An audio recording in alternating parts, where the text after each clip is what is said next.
క్రీస్తునందు మాకు అత్యంత ప్రియులైన దేవుని పిల్లలైన మీ అందరికీ ఈ ఉదయకాలపు శుభాలు వందనములు తెలియజేస్తూ నేటి అనుదిన వాక్య ప్రత్యక్షత కొరకు మిమ్మల్ని అందరినీ ప్రేమపూర్వకంగా ఆహ్వానాన్ని తెలియజేస్తున్నాను. రండి, పరిశుద్ధ గ్రంథమైన బైబిల్ నుండి లూకా సువార్త 6వ అధ్యాయము 21వ వచన భాగంలో దేవుని వాక్యం ఈ రీతిగా సెలవిస్తూ ఉంది. ఇప్పుడు ఏడ్చుచున్న మీరు ధన్యులు, మీరు నవ్వుదురు. ఇప్పుడు ఏడ్చుచున్న మీరు ధన్యులు, మీరు నవ్వుదురు. ప్రభునందు ప్రియ దేవుని బిడ్డలారా, మనిషి జీవితంలో కన్నీళ్ళు అనేవి తప్పనిసరిగా ఉంటూ ఉంటాయి. వారు ఒకవేళ ధనవంతులైనా పేదవారైనా, దేవుని సేవకులైనా విశ్వాసులమైనప్పటికీ కూడా ప్రతి వ్యక్తి జీవితంలో కన్నీళ్ళు అనేవి వస్తూ ఉంటాయి. కానీ యేసు ప్రభువు వారు ఈ దినాన ఒక గొప్ప అద్భుతమైనటువంటి మాట చెబుతూ ఉన్నారు. ఏడుస్తున్నటువంటి మీరు ధన్యులు, ధన్యులు. లోకం చెబుతుంది ఏడవకు, అది ఒక బలహీనత. కానీ యేసు ప్రభువు వారు చెబుతున్న మాట ఏంటి? ఏడుస్తున్నావా? అయితే నీవు ధన్యుడవు. ఎందుకో తెలుసా? నీ కన్నీళ్ళు నవ్వుగా మారబోతూ ఉన్నాయి. దేవునికి స్తోత్రం. దేవుడు చూచే కన్నీళ్ళు ఎప్పటికీ కూడా వృధా కాదు. కీర్తన 56:8 ప్రకారంగా మన ప్రతి కన్నీళ్లను ఆయన బుడ్డిలో ఉంచుకున్నాడు. ప్రపంచం మన కన్నీళ్లను పట్టించుకోకపోవచ్చు, కానీ దేవుడు ప్రతి కన్నీటి బొట్టును లెక్క పెడతాడు. కన్నీరు ప్రార్థనగా మారినప్పుడు అద్భుతాలు అనేవి జరుగుతూ ఉంటాయి. ఉదాహరణకి మొదటి సమూయేలు గ్రంథములు అన్న దేవాలయములు ఏడ్చింది. ఆమె కన్నీళ్ళు సమూయేలును తీసుకుని వచ్చాయి. కాబట్టి మనుషులు మన కన్నీళ్లను మర్చిపోవచ్చు, కానీ దేవుడు ఒక్క కన్నీటి బొట్టును కూడా మర్చిపోడు అనే సత్యాన్ని మనం గమనించాలి. కన్నీటి కాలం అది శాశ్వతం కాదు. 30వ సంకీర్తన 5వ శరణం ప్రకారంగా సాయంకాలమున ఏడుపు వచ్చినను, ఉదయమున సంతోషము కలుగును. ప్రతి రాత్రికి ఒక ఉదయం ఉంది, ప్రతి సిలువకు ఒక పునరుత్థానం ఉన్నది, ప్రతి కన్నీటికి ఒక నవ్వు సిద్ధముగా ఉన్నది. కాబట్టి యేసు గోతులో ఏడ్చాడు, బానిసగా ఏడ్చాడు, చెరసాలలో ఏడ్చాడు. కానీ దేవుడు యోసేపు యొక్క కన్నీటిని చూచాడు, జ్ఞాపకం చేసుకున్నాడు.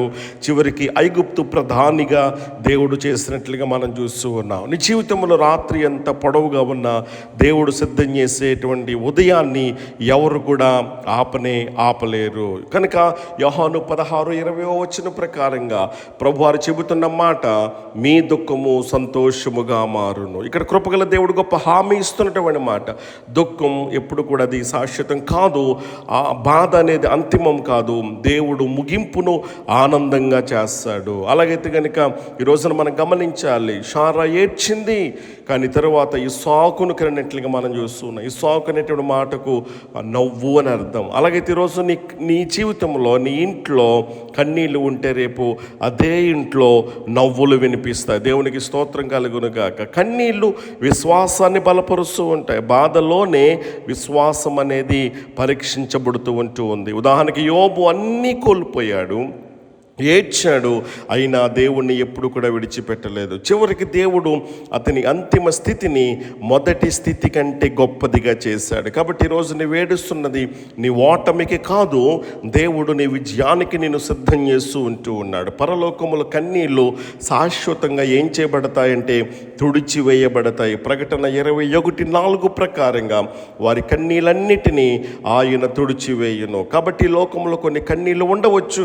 కానీ పరలోకం ఒక్క కన్నీటి బొట్టు కూడా ఉండదు అనే సత్యాన్ని మనం గమనించాలి. అదే మన గొప్ప నిరీక్షణ. కాబట్టి మనం గమనించవలసిన సత్యాల్లో కన్నీళ్ళు దేవునికి విలువైనవిగా ఉంటాయి. కన్నీరు ప్రార్థనకు శక్తినిస్తూ ఉంటుంది.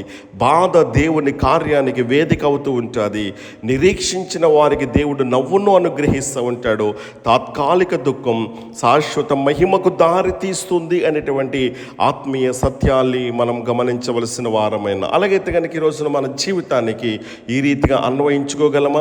ఈ రోజున నీ కుటుంబము, నీవు సమస్యల్లో ఏడుస్తూ ఉన్నారేమో, ఆరోగ్య సమస్యలతో బాధపడుతూ ఉన్నారేమో, పరిచయలో ఫలితం కనిపించక నిరాశపడుతూ ఉన్నారేమో, ఆర్థిక కష్టాల్లో కన్నీరు కారుస్తూ ఉన్నారేమో, సరైనటువంటి ఉద్యోగం లేక బాధపడుతూ ఉన్నారేమో.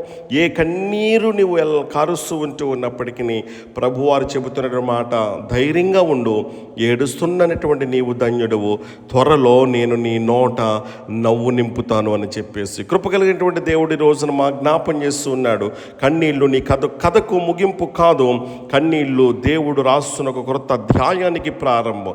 ఈరోజు నీవు ఏడుస్తున్నవేమో, రేపు దేవుడు నిన్ను నవ్విస్తాడు, నీ నోటి నిండా నవ్వును కలగజేస్తూ ఉంటాడు. గుర్తించుకోండి, అన్నా ఏడ్చింది, సమూయేలు పుట్టాడు. యోసేపు ఏడ్చాడు, రాజ్యాన్ని పాలించాడు. యోబు ఏడ్చాడు, రెట్టింపు ఆశీర్వాదాన్ని పొందాడు.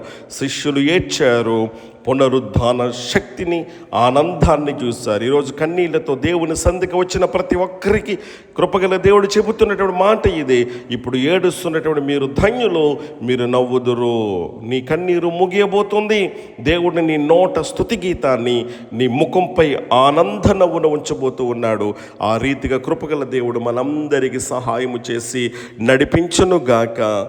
ఆమేన్.